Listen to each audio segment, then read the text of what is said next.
¿Qué tal amigos? ¿Cómo están? Bienvenidos a Designico. Yo soy Iván y el día de hoy vamos a revisar las unidades de CSS ya que estamos avanzando. Entonces es importante saber qué unidades utilizar y cuándo utilizarlos. Así que sin más, comencemos.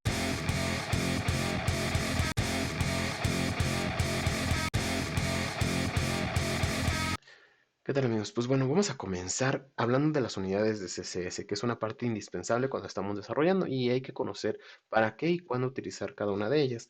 Tenemos los centímetros, milímetros y pulgadas que ya todos conocemos a cuánto equivalen. Y de ahí tenemos los points que equivalen más o menos a 1.33 píxeles y las picas que equivalen a 16 píxeles. De que es interesante porque cuando utilizamos las unidades absolutas que ahorita vamos a ver, son por ejemplo los rems que de hecho en ellos, si te has dado cuenta y tú no le das un tamaño de letra al elemento HTML, te va a tomar que por defecto son 16 píxeles, es decir, una pica. Y de ahí, pues las unidades que más utilizamos son los píxeles. Ahora bien, pues vamos a ver un poquito para qué utilizar los milímetros, centímetros y pulgadas. Esto normalmente se utilizan para elementos que necesitamos que no eh, hagamos un resize, es decir, que si reducimos la pantalla o el navegador, la vista se reduzca, sino que tenga un tamaño fijo, porque a lo mejor tenemos un documento donde queremos que se vean con el tamaño real, o un PDF, una imagen que queremos que se vea con el tamaño real, y por ende no necesitamos que se haga ese resize, ¿no? Entonces, para eso se suele utilizar mucho centímetros, milímetros y pulgadas. Normalmente para elementos del tipo HTML, es decir, por ejemplo, tarjetas, un header, un footer, ese tipo de elementos utilizamos píxeles. Las picas y los points normalmente yo no las utilizo, no les he encontrado como tal esa funcionalidad.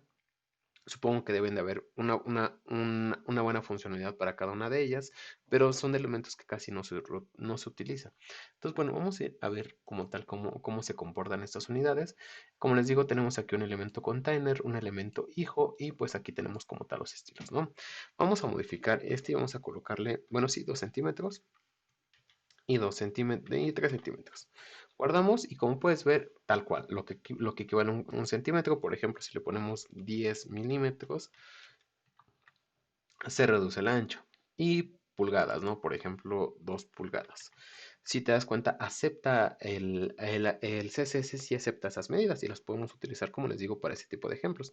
Pero también tenemos los points. Por ejemplo, vamos aquí a poner un point. Si te das cuenta, va a ser algo muy pequeño, apenas si se alcanza a ver. Vamos a ponerle 20 points y ya se alcanza a ver un poco más.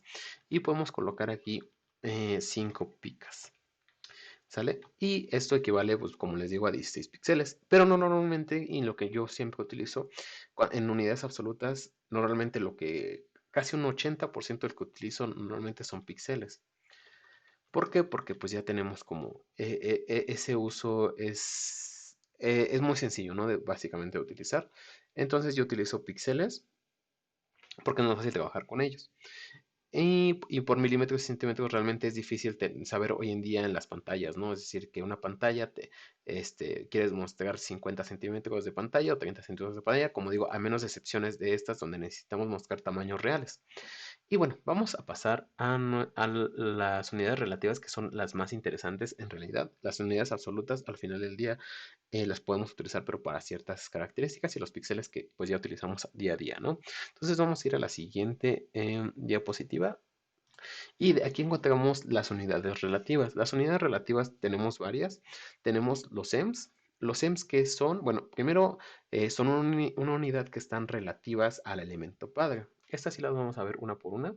Entonces vamos a colocar igual elemento hijo y vamos, aquí está respecto al elemento padre, pero respecto al font size. Por ejemplo, si yo le coloco aquí un font size de un píxel, entonces un M equivale a un píxel. Por ejemplo, yo le voy a poner 10 Ms y 10 Ms.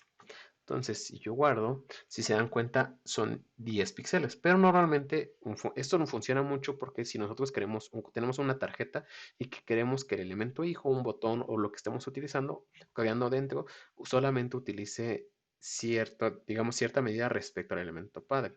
Por ejemplo, vamos a darle 20 píxeles. Entonces, yo aquí quiero que tenga de ancho tengas 5 veces ese tamaño y una vez el tamaño, 2 veces el tamaño de altura. Entonces ya tenemos esto, si te das cuenta. Y de esta forma podemos empezar a trabajar. Básicamente, si le damos 10, pues es el 100%, al igual que de altura, ¿no? Así es como funcionan los EMS. De ahí tenemos los REMS. Vamos a regresar aquí. Y los REMS son relativas a la propiedad. También es igual a la propiedad font size, al igual que los EMS, pero del elemento root, es decir, del HTML donde estés trabajando, del HTML que estés desarrollando. En este caso sería de este index. Normalmente, si nosotros no damos, aquí ya podemos quitar este, si nosotros no damos un rem o un font size por defecto al elemento padre o el elemento root, va a utilizar el 16 píxeles, es decir, una pica. Entonces, por ejemplo, si yo le digo un rem y en height, perdón, le doy un rem, va a tener este tamaño.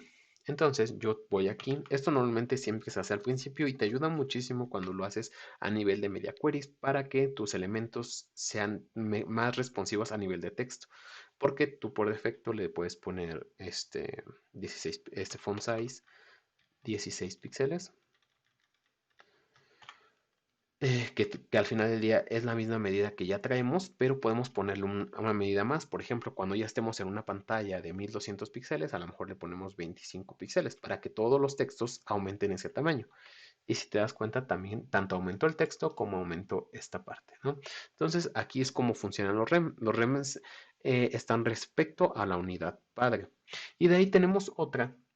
Vamos a quitar ya esto y vamos a ver la parte de los view height y view width, que realmente es una de las también muy utilizadas. Como les digo, las unidades relativas son de las más utilizadas y es porque los view height se comportan o están relativas al viewport, ¿no? Es decir, a la pantalla a la cual se está mostrando pues la página, ¿no?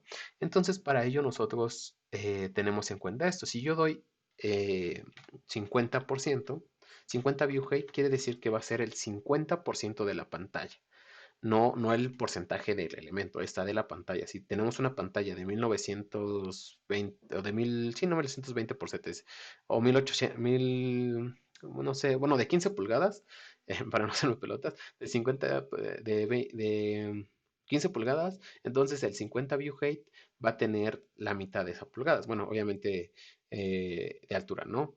Igual del ancho va a tener de esas 50 pulgadas, suponiendo el 10, ¿no? Considerando que sea cuadrada la pantalla, obviamente normalmente ese no es el caso.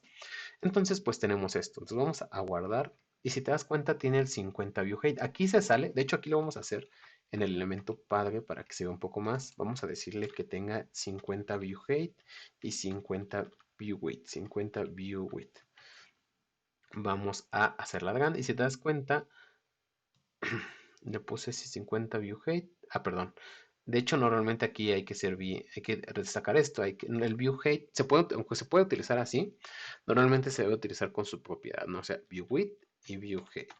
No es obligatorio, pero sí, normalmente sí se trabaja. Entonces, si yo hago más grande, se hace más grande respecto a la pantalla. ¿Se te das cuenta? A lo que digamos que la pantalla o el viewport es lo que yo estoy mostrando a través de este, ¿no? Entonces tenemos ese width, si reduzco el width, pues se va reduciendo. Y si lo hago más grande, también se va aumentando la altura. Esto es muy funcional o es muy utilizado cuando tenemos secciones principales, como a lo mejor la parte principal de tu landing page o una sección donde muestres la parte de contáctenos que quieres que tenga el 100%, ocupe el 100% de la pantalla y digamos, esas alturas y anchuras que necesitamos, ¿no? Pero obviamente cuando trabajas con view height y view width hay que ser muy cauteloso porque necesitamos siempre colocar un min height. ¿Por qué? Porque si la pantalla tú la muestras de esta forma, te la reduces, se va reduciendo hasta que desaparece, ¿vale? Y la puedes reducir y reducir. Entonces, esto en elementos que tú quieres que se muestren de forma correcta, pues no te va a funcionar porque va a terminar desapareciendo. Entonces, normalmente yo coloco un pixelaje mínimo, es decir, si yo te reduzco, si te das cuenta, aquí lo reduje a lo máximo y aún así tiene un tamaño de 500 píxeles porque es el tamaño mínimo que le estoy dando, al igual que el width. O sea, si el width también lo hago pequeño, o sea, vamos a hacerlo pequeño, no, déjenme hago un poquito aquí, igual va a terminar desapareciendo. Esto es porque el navegador no me lo permite, pero en resoluciones más pequeñas pues terminaría desapareciendo, ¿no? Entonces a lo mejor yo le quiero dar un min width de, 200, de 300 píxeles o de 400. Y con esto pues tenemos el tamaño de esta forma, ¿no? Aquí es importante mencionar esto, que no puedas utilizar porcentajes porque también son unidades relativas. Cuando tú pones un min width y un min height, normalmente tienes que dárselo en unidades absolutas y no en unidades relativas, ya que al final si yo le pongo aquí 50%, pues también estaría dándole una unidad relativa al tamaño de la pantalla, ¿no? Y bueno, por último tenemos lo que es el... Déjenme, voy a quitar esta parte primero. Y por último tenemos el porcentaje, que lo acabamos de ver ahorita. Y esto es básicamente igual. El porcentaje respecto ahora sí a la pantalla, bueno, a lo que estamos mostrando en el navegador, 50% del elemento, perdón, del elemento padre. De hecho, aquí debemos trabajar sobre esto. Si a veces nosotros colocamos esto, te va a pasar esto. ¿Por qué? Porque no hay un elemento padre que tenga un tamaño predefinido. ¿Sale? Necesitamos darle estilos al body para que tengamos un height del 50%. Entonces, para que esto no nos pase, normalmente tenemos que tener, en este caso, para los elementos hijos se suelen ocupar los porcentajes. Es decir, decirle aquí, quiero que yo utilice el 50% y el 25% de altura. Entonces guardamos y si te das cuenta, ahora sí tenemos 200 píxeles en el contenedor padre y 50% y 25% de anchura y altura respectivamente para el elemento hijo. Y de esta forma podemos utilizar las unidades relativas. Como te digo, las unidades relativas son las que más se utilizan porque, resumiendo, los EMS se utilizan respecto al elemento padre que tenemos, los REMS se utilizan respecto al elemento root, y ambas propiedades respecto a la propiedad font size. Y el view height y el view width es respecto al viewport y el porcentaje sobre el elemento padre, ¿vale? Y de ahí pues tenemos las unidades absolutas que se pueden utilizar para, por ejemplo, centímetros, milímetros y pulgadas para mostrar elementos que no queremos que tengan un resize, ¿no? Que se reduzcan o aumenten de tamaño, sino que muestren su tamaño real para que te muestren la medida real. Estos pueden utilizarse para mostrar cuando muestras planos, cuando muestras a lo mejor algún elemento 3D que quieras que tenga las medidas y que las puedan tomar a lo mejor directamente de la pantalla con su respectivo a lo mejor margen de error. Y después tenemos las picas y los points, que son propiedades o unidades que no utilizamos normalmente, pero que sí están ahí para su uso. Y los píxeles, pues que ya todos conocemos. Así que recuerda, suscríbete, dale like, comparte el video y nos vemos en el siguiente video. Bye.